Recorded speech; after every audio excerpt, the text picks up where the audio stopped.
اعوذ بالله من الشیطان الرجیم. بسم الله الرحمن الرحیم.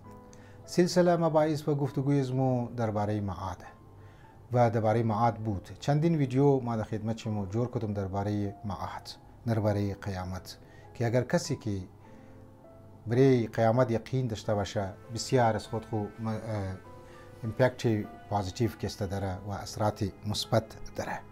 یکی از اثرات که از روایات مو استنباط منی یا استخراج منی او امیه که کسی که برای معاد یقین داشته باشه او مسئولیت پذیر است.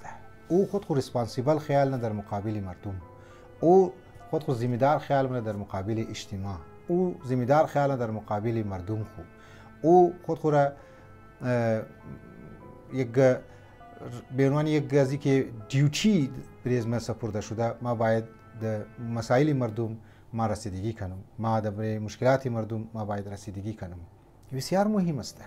بسیار مهم است. بسیاری از افراد ها در منی سوسایتی که مومین گرنی، اونایی که اتیست است یا اونایی که سیکولار هستند یا اونایی که بیدین هستند، اگر کار مونن اینها برای فایده خو کار نه، فایده امروز دنیای خو.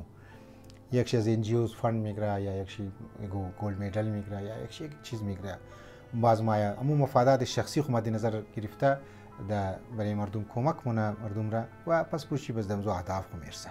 لیکن دین مقدس اسلام ایرموگه که تو امی انعام دنیوی خو صرف نظر مونی، تو شو نمیگنی، تو روز نمیگنی، مور یک نفر را فریاد شیر گوش مونی، مشکل شیر کسته حل مونی، یک ناجور در اسپیتال مبری، یک فقیر را کمک مونی، یک جوان را در خاندوی چی کمک مونی، یک فیملی را جوان بچه شرکت جوان دختر شیر آرسی کسته کراو مونی.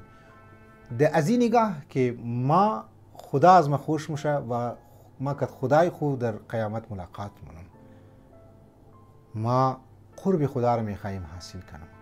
لذا یکی از اثرات قیامت که مو اعتماد داشته، یقین داشته باشی بریشی و یقینی محکم داشته باشی، اومنیزی اوی است که من انسان مسئولیت پذیر و مو انسان را مسئول مونه یا منیش یک ریسپانسیبیلیتی که است ایجاد مونه و فرد خود ریسپانسیبل خیال نه در قبال سوسایتی خو.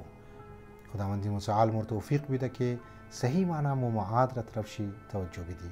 والسلام علیکم و رحمت الله و برکاته.